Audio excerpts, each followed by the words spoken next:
the self-contained triune God, Father, Son, and Holy Spirit. He's pure act. So God cannot change. The necessary entailment of this is he's immutable. He's impassible. There's no potential in God to become something other than he already is. Now, God acts in history, and history works and unfolds, and God's relationship to creation changes because creation changes and the relation between the two changes. But speaking in terms of ontology, God is immutable. He doesn't change. Humans change. I have potency. I could gain 100 pounds. It's very possible, especially given the food I like to eat, right? I have. Right, I have. Exactly. That's a potency that I have, using that older terminology. Barth says God is pure act of a sort. He's purely actualistic. But he means something very different from the Orthodox Christian understanding of God as pure act.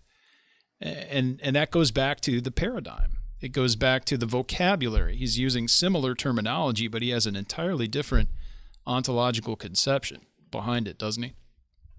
Yeah, he's pure act in Jesus Christ, and in the act in the event of redemption in him, in this transcendent realm of revelation, redemption, creation, the whole 9 yards. So it's completely reconceptualized. And once you say that, of course, then actus purus takes on a very very different meaning and significance, doesn't it? It's actus purus that is dependent upon creation. It's dependent It's upon creation. the very core of correlativism. God's At the own very being core is of correlativism. That's right. correlated and mutualistic to creation because it's the God-man. We're talking about Christ created. The Son of God assumes a human nature. That's created nature. But for Barth, that always exists and has existed and always will in Geschichte, the Christ event, or God's time for us. Yep. And you can't have any type of meaningful sense of God being either self-contained or ase on that view. Now he's going to, Barth's going to continue to advocate for those terms, right? But he's going to redefine them radically. Okay. And here's, and what he's afraid of is this. He's afraid he has given into the modern criticism of the tradition that if you hold that view of God as self-contained and ase, you have a static being, a being who is static. So pure act, actus purus, is understood by these critics as a static form of a pure act, which is nonsense, right? It's not. It's neither pure nor is it act if it is in fact static. And I think that here, I'd like to hear Lane talk a little bit about what he has, the stuff that he has developed on perichoresis, the role of the Trinity in Van Til's thought, and the way in which the self-contained ontological Trinity is anything but static.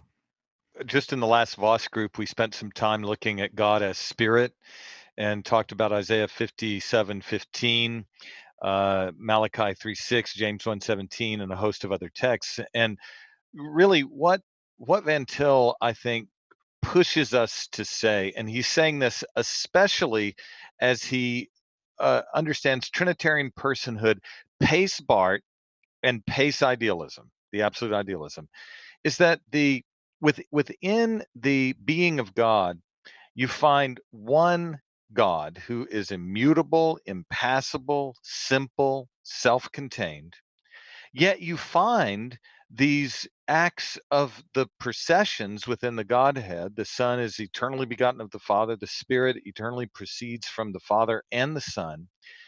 And within the immutable divine essence, there are living, active, self-contained persons who act in such a way with reference to creation that they are the all-conditioning ones, and the creation does not condition or change them in some kind of reciprocal relation. And so the idea of Trinitarian persons who are themselves actus purus, as each distinctly subsists as the entire undivided essence of God, and who are dwelling in one another exhaustively as persons without losing their personhood or that personhood being collapsed in the co-inherent personal relation.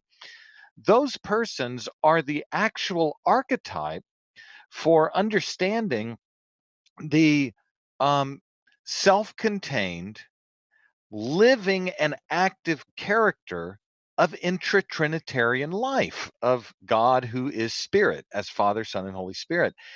And I think it's part of the genius of Van Til is to affirm that this is the case exclusively in terms of the interiority of the divine life, in terms of the subsistent and co-inherent relations, the relations of origin in the Trinity.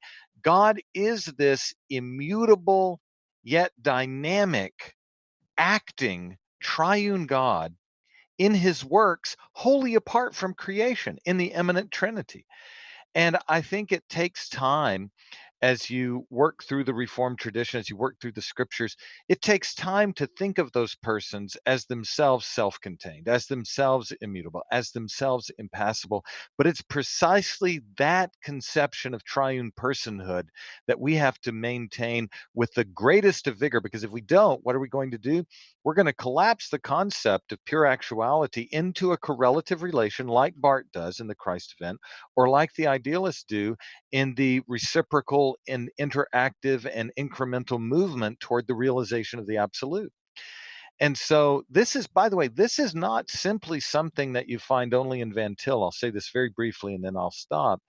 But also it's entailed by a number of statements Bavinck makes, and in Voss's Reformed Dogmatics, Volume 1, Voss has some wonderful discussions about the nature of Trinitarian personhood, where, listen, this is the key, not only is the essence absolute, but the persons who subsist as that essence and indwell one another are also absolute while they are living and active. And so built into that conception of perichoresis is a fully actualized, self-contained, living and immutable and simple tripersonal Yeah. God. And Van Til is, I think, the greatest advocate of that, and we need to recover that and maintain it with all we've got.